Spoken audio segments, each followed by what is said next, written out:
All right, everybody. So next lecture is on Islam. Make sure to do the reading that's in the textbook, and then the other um, videos that are inside the module as well. One's a documentary on Islam PBS did. It's pretty good. It's three parts, but if you want to get a little deeper, definitely watch that. And then there's a short one on the potential of Islam spreading into Western Europe. So if you look at this map here, you can see it begins here, Mecca, Medina. Those are the origin spots of Islam. Map kind of shows you. Definitely check this out later. Map shows you it's spread, but it really spreads quite significantly across territory we've basically started the class with, Mesopotamia over here. But then, what used to be the Western Roman Empire, it spreads there as well. And actually, pretty much takes up most of Spain. But it's just about here that's significant for the stop of its spread. And so the fact that it actually is controls Spain for most of the Middle Ages is, again, significant. All right. So it all begins with Muhammad. Again, here's another short intro to Islamic religion video that might be helpful for you. Um, Basically, Muhammad, in a nutshell, definitely, as I said, you should watch the video because the first part really does a good job of going on Muhammad. But in a nutshell, Muhammad receives a revelation from an angel, Angel Gabriel, and from there he begins to preach this message. He is from Mecca, um, and he will eventually move to Medina, and there he begins to gain a following. Till finally he goes back to Mecca and takes it over, and then Islam begins to spread. So, what exactly this video here from the movie The Message, which again is fantastic, um, um, that's where you see Muhammad and his followers going back to Mecca and then purging the Kaaba, that giant black shrine. So, what is this message? Now, I want you to hear what his main message is, and you can see how that would actually appeal to Jews and Christians in the Middle East, which it did, at least the early followers. So, first of all, impending judgment of the world. So, rewards and punishment for each individual action. And it's also a missionary movement, religion, spreading the teachings of Allah. And Allah is just another way of saying God, meaning God is both creator and judge. So, like I mentioned, for other groups who were stuck between the Byzantine Empire with what was the Eastern Christian Empire that started under Constantine, really, and developed under Justinian, and then the Sassanid Empire, which is basically left over Persia. So you can see how Muhammad's message might have an affinity to people across the Middle East, including Christians and Jews. All right. So the community is led by the successors of Muhammad. More about them in a second. Um, as Islam develops, it really is the Arab language and culture that helps to kind of like provide the foundation. Um, those are the three main texts of the Muslim religion. And finally, there are five main things that a good Muslim is supposed to do. So you want to kind of say like, well, what's the core belief of Islam? It's these five obligations. The first is confession of faith. This is declaring there's only one true God and the prophet is Muhammad. The call to prayer five times a day. doing prayer 5 times a day, doing charity, fasting during the month of Ramadan, and then finally, if able, to make the pilgrimage to Mecca. Okay, so if you notice from the last slide, there's some stuff about Sunnis and Shiites there. So this is going to deal with that split. Probably one of the most famous splits in religious history, right up there with like the split between Catholics and Protestants, or the Eastern Orthodoxy and Catholicism. So what's this all about? Well, basically, it all had to do with those successors to Muhammad, the caliphs. The Sunnis follow Abu Bakr. He was the first of the caliphs, and the Shiites are quote unquote partisans of Ali, the fourth caliph. And basically, that's the split between the two. And you can kind of read what broke down between the two groups. But a lot of it has to do with allegiance to um, direct family line to Muhammad versus basically the traditional historical route um, that you see in with the Sunnis. Now the Sunnis are more, if you the biggest sect of Islam is the Sunni sect, um, and Shiites are not.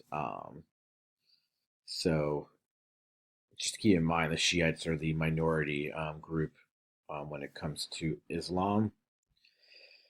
And when you think about like when people oftentimes talk about like the violence and the wars, oftentimes it's mostly between these two groups, not really against other religions, believe it or not. All right. So following the caliphates are also um, this like basically two empires that follow Muhammad. The first one is under the Umayyads, and the Umayyads will rule from 661 to 750, not so long. The Abbasids rule from 750 to 1258, so that's a long time. And actually, it will be under the Umayyads where Damascus is the center of the empire, and later the Abbasids will make Baghdad the cultural center of the Islamic world. And there's a if you watch documentary, you'll talk about this. A section of documentaries here on the House of Wisdom in Baghdad, and that's important to know for your test. The other thing is important is that you're wondering, okay, you mentioned earlier about Islamic Spain. What's that all about?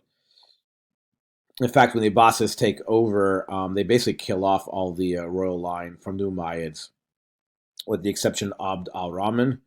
Abd al-Rahman will flee, and he'll end up in Spain to basically set up what some consider one of the greatest kingdoms of the Middle Ages, and that is Al Andalus, basically the Umayyad dynasty in Spain, nicknamed the Ornament of the World.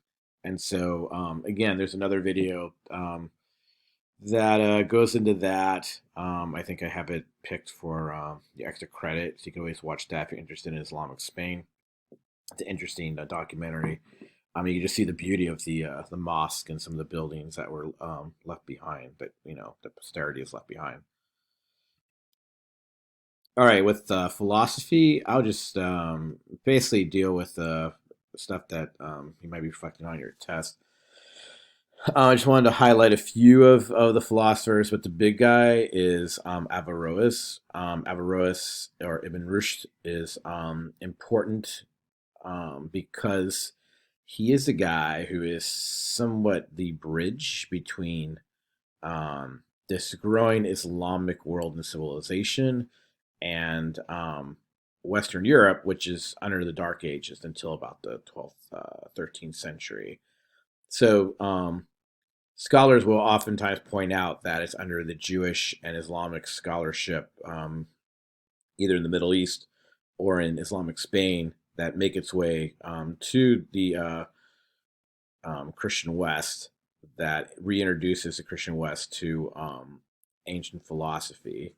So the big debate for within Islamic philosophy is how to take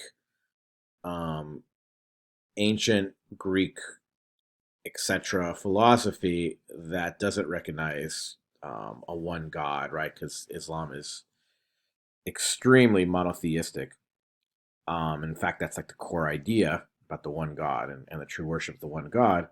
How do you take that idea and combine it or make sense of it with pagan Greek, Roman, etc. philosophy that doesn't recognize that God? So Averroes, more than anybody, tries to like use reason to like explain.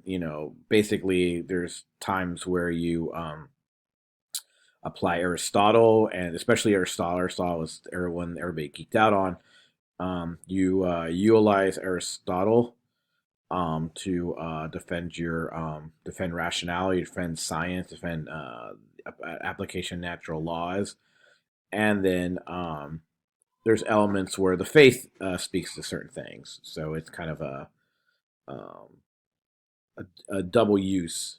Um, so when the faith needs to speak, it speaks on certain things. And on the other hand, when you can just use science, you use science. So that's kind of what Averroes says. Now, this will actually go against some thinking within Islam. Sufism is a mystical understanding of Islam, still with us today. Probably most famous Sufi is this poet named Rumi. Um, and you can check out his poetry online if you like. But the main guy, the guy actually assigned the book on Sufism, Al Ghazali. Al Ghazali was the biggest um, antagonist of Averroes because Al Ghazali believed there was a deeper knowledge that was through revelation alone.